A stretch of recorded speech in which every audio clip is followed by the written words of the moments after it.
Hello. I'm in work mode at the moment, but really this session is it's like episode 2 in my journey through my latest episode of cancer. So this episode is focusing on waiting. You know, when you're waiting for results, and now really it's particularly focusing on a PET scan. The PET scans when you sort of know there's a cancer there and you're searching for it. Except when my PET scan results came back, they couldn't find anything. So what I'm dealing with is a secondary SCC, which is a type of skin cancer that's in the lymph nodes in my groin. So because we can't find a primary, then I need to have surgery to remove those pesky cells.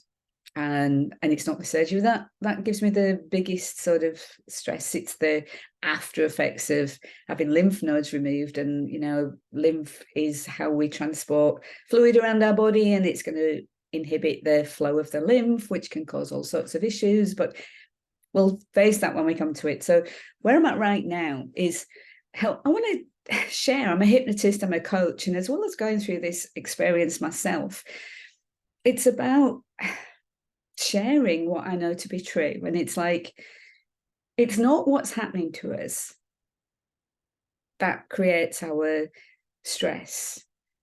It's our thinking about what's happening to us.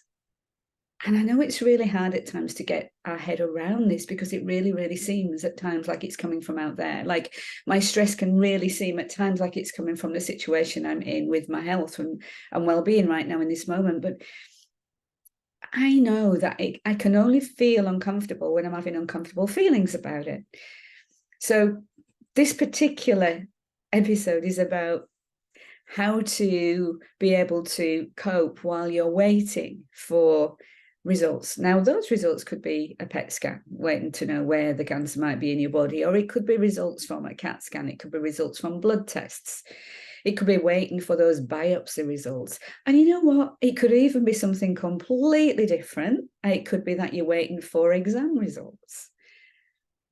Anything. But it's that waiting that I'm pointing to here, that waiting where you feel like you're not able to focus on anything except the thoughts inside your mind. So how it helps me, and I'm not saying this is how it will help you, but what helped me when I was stressed, when I was feeling my worst, was a number of things, a few things, and I'll share what has helped me, and in a way that it might give you some insight into what will help you if you're struggling. So excuse me, I've forgot to turn my email off there. Let's see if I can turn it off now so it doesn't distract us anymore. There we go. Okay, so my initial thing was when I had found this lump. I wasn't concerned at first. Looking back, it's like, why didn't I go and get it sorted sooner? I just didn't. It didn't occur to me. It didn't seem like an issue. And so there's no, we'll look back and think we should have done something. Then we couldn't, because we're always doing the best we can with where we are at any given moment. So then I got the ultrasound done, and then they weren't happy. They wanted to do some core biopsy, and that was when the alarm bell started ringing inside my head. Oh, flip, what's going on here? And that wait was 5 days. And so I'd done my Googling. I was convinced of what was going on. I was totally wrong. But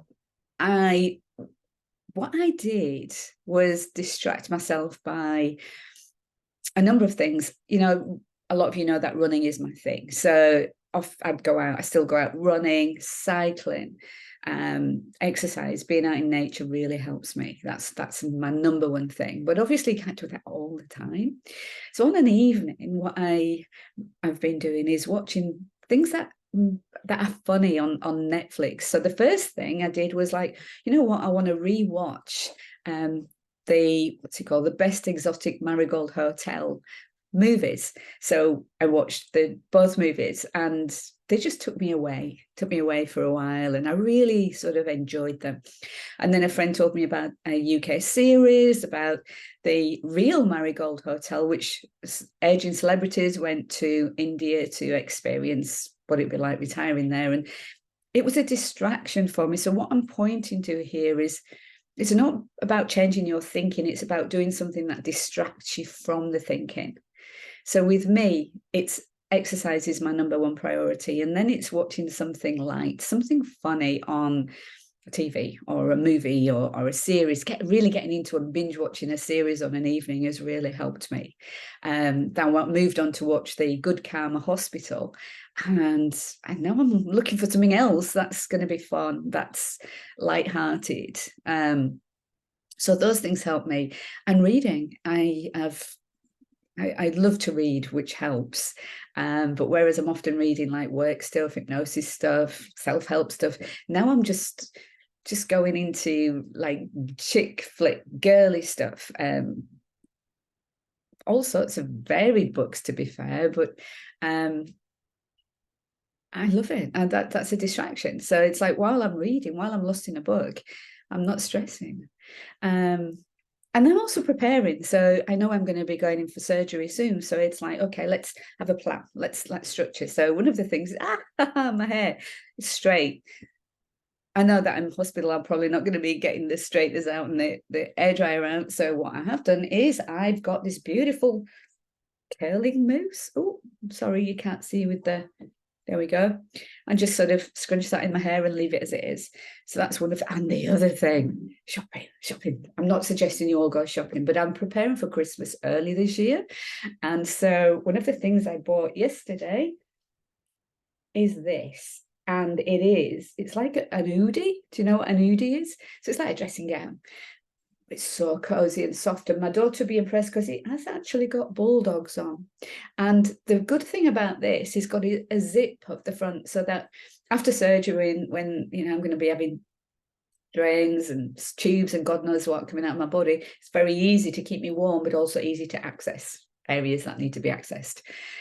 So yeah, this particular episode is about helping you cope when you're in that waiting situation. So yeah, I got the results, and I'm okay now. I have moments where the first day after the results I was like a 2-year-old having a temper tantrum. I didn't want this, but then I got my head around it. It's like, come on, let's distract ourselves from this. So exercise as long as you can, or do what you can, even if it's just walking, whatever it is, that's good for you. Reading, if you love to read, I do, so that's really good.